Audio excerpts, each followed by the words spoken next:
Welcome back to the Neville Goddard Podcast. My name is Mr. 2020. Today, Kelly asks us a question about purpose and passion when it comes to career. And we're going to have a lot of fun with this today. But what I want you to do as you listen is contemplate. There are two kinds of wins that I want you to have every day. One are very simple, specific wins. And the other are surprise wins. The first, specific and simple, that comes from Joseph Goddard. The second, the surprise ones, those come from being deliberately, decisively vague. I love deliberate, decisively vague. I really do. So, hold in mind, accomplished and satisfied as we dive in with Kelly's question. Have a lovely day. All right, welcome back to another exciting episode of the Neville Goddard Podcast.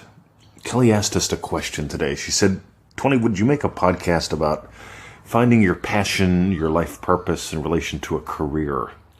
So many of my friends and I feel confused and stuck about this." All right, let's dive in, Kelly. I look back at my life. I'm 56. You mentioned in your email that you and your friends are in your 30s and in Canada. And when I think about when I was in my 30s and in Pennsylvania, I will have had a lot of experiences back then just exploring. And I've got some really good news for you. Number one, you're never going to find passion or purpose in a career. You can bring passion and purpose to a career. And that's the cool thing, because trying to figure out where you're going to find it denies where it really lives. And it really lives within you. And let me tell you my experience with that. When I was a youngster, I'm talking a young fella, probably about 10 years old or so, back when I was a pre-teenage bedwetter, I got picked on a lot. I was getting picked on at either Cub Scouts or Boy Scouts. I know it was a scouting thing. And there was a police officer there. He eventually became the chief of police. His name was Tony Martin. And Tony just said something real quick. He gave a look. And the kids stopped picking on me. And he didn't go ballistic. He didn't go nuts. He basically just let them know that's not right. And they stopped picking on me, at least for that day. And it was right then, it was right there that I decided I wanted to be a policeman when I grew up. I wanted to grow up and make a difference in the world for people that needed someone to help them make a difference in their lives. And so, that's what I did. I went to school. I became a part-time cop for 3 departments. That's how we did it back in the old days. See, I was imagining shit at the time because everybody I went to school with was saying, hey, if you're a white guy without military, that's 3 strikes, man. You're going to have a hard time getting a job. And I did.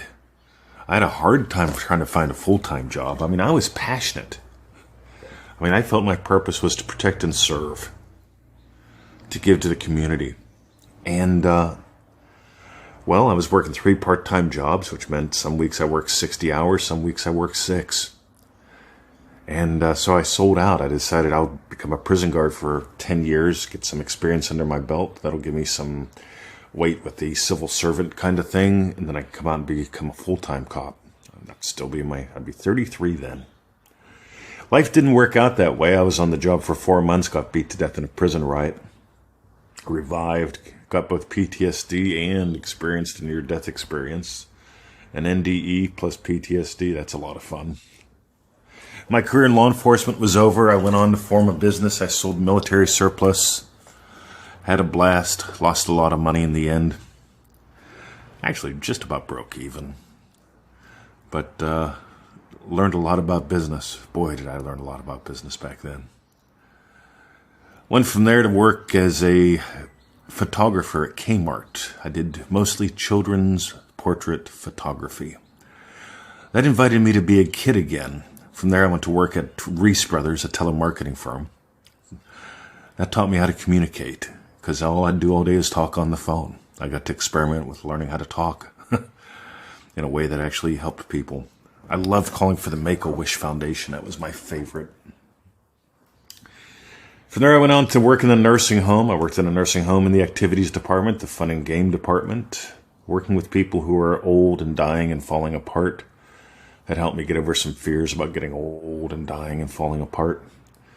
From there, they hired me to work in restorative nursing. I thought it was because I was really cool and exceptional. It seems like it was probably because they knew I'd do the paperwork. And I blessed people there. I performed the impossible. I did some things that they said just weren't possible. And that's all right with me. Went from there to work in banking. I was one of the guys that brought in the smart card technology and, the chips on the cards. We were some of the first people in the Northern Hemisphere doing that. And so, and I just mention all that stuff because that's a very diverse bunch of jobs. I even sold cryovac meat door to door. But I appear to digress.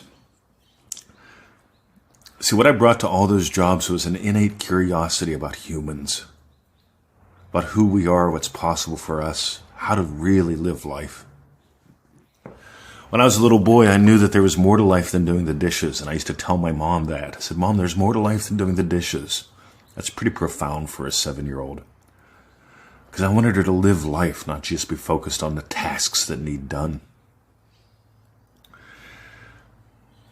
And as I wind into this, I noticed there are a couple feelings that I tend to manifest from every day. And one of the things that I notice is people start in the wrong direction. They all say, get very specific and very definite about what you want. Well, I say start at the level of specific and definite where you are. I'm a massive fan of deliberate vagueness. Because deliberate, decisive vagueness, well, that's how I run my life. That's how I built this empire. That's how I moved around the world. Deliberate, decisive vagueness.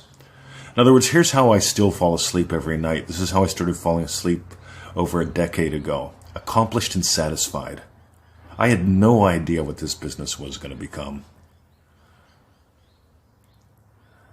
I even fell asleep accomplished and satisfied when I wasn't sure what I wanted to do at all. Like I was trading Forex, I was doing a little bit of coaching and writing, doing some business consulting. But I focused from falling asleep, accomplished and satisfied, just exploring those two vague feelings. And then I focused on waking up energized, excited, and curious. Finding those feelings as I woke up in the morning. Finding those feelings as I imagined waking up in the morning. That's bonus gold right there. Listen to that again. But I find, I love in the movies. I just saw a movie the other night we were watching, and it showed like when a baby was born.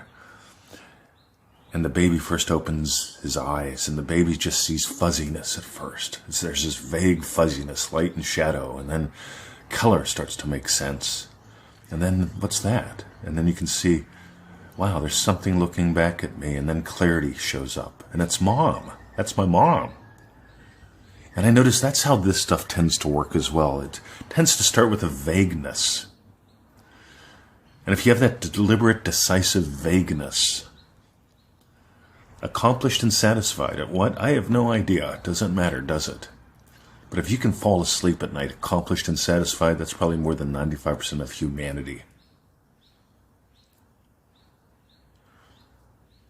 I don't fall asleep having survived a day. I don't wake up looking forward to surviving another day or trying to figure it out. Figure it out is just survival. Just a nice way to package it. Sort of like hope. If you hope to find what you're passionate about, if you hope to make a difference in the world, that's just doubting you can do it. Hope is doubt. If doubt is a turd, hope is just a turd with sprinkles on top and calling it chocolate. It's not. Neville Goddard says you came here for a divine purpose, and that is to know imagination. Who you are and how this works. You only get to know imagination if you give life to the lovely on a day-by-day basis. To give life on a day-by-day basis, I'm a massive fan of Joseph Goddard. This is where it all came from, gang. That exploration of 12 years ago. See, I wake up now and I do the Joseph Goddard, specific events of my day already having gone my way. We've got a great article on that at instantmanifesting.com. We also have a package at josephgoddardtothemax.com. That's Joseph Goddard to the max.com, Neville's brother. But the whole idea is to have specific events of your day having gone your way. And here's why I mention that. You may not know what you're going to do for a career, but I imagine up Victoria's yum. And that gets lunch in motion. I don't know what's for lunch, but I can imagine up my experience of her yum. That gives me a specific. And then we get to discover the specifics of lunch. I get to imagine up your yum. I love getting your emails back. I'm feedback driven. I love it. Neville used the holy hearing method, so do I. I imagine your feedbacks, reading them, hearing them. I just love it, right? I hear voices when I read things. And so it's called thinking, right? Some people, I never hear voices in my head, right? I can see your inner arguments from here. But meanwhile, specific events of your day having gone your way, play with this with little innocent seeming things. Because what happens if you nail that deliberate, decisive vagueness that I talked about, accomplished and satisfied. You know what? I feel accomplished and satisfied when it comes to lunch. I feel accomplished and satisfied when it comes to the podcast. Because in your life, if you start with that deliberate, decisive vagueness of the ocean, the waves of very particular things will start to show up. And you can imagine having had a yummy meal with someone that you love. You can imagine I go to the pool every day. I imagine coming home from the pool and Victoria asking me one question, how was it? And I'm doing all sorts of cool shit with my body I couldn't do a year ago. Lockdown was rough on me physically. But see, I keep swinging the bat. Accomplished and satisfied begin there. If you got gold today, that Joseph Goddard to the Max pack, josephgoddardtothemax.com. You can also find it at nevillegoddardstore.com. That is how I run my day. That's how I put specifics in, especially if I don't know.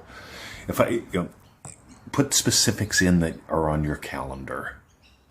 And on your calendar, put things like lunch, dog walk, swimming at the pool. These little innocent seeming things. Most people settle for, yeah, it was all right. Oh, it did okay. It's always okay. See, I imagine up much more accomplished and satisfied even in those. Play with those. So we gave you today two things. One, how to play with deliberate, decisive vagueness. The other, on how to play with very almost meaningless seeming particulars that will enhance your confidence, that will enhance your curiosity. Because the more you play, the more you can play. The more specific wins you have, the more that deliberate vagueness gets to take over your entire life. I know. The head might think that's a little confusing. Your heart goes, yeah, that's pretty fucking cool. All right. Kelly, thanks for the question. Have a lovely day. Thanks for writing. And if you got gold today, josephgoddardtothemax.com. See ya.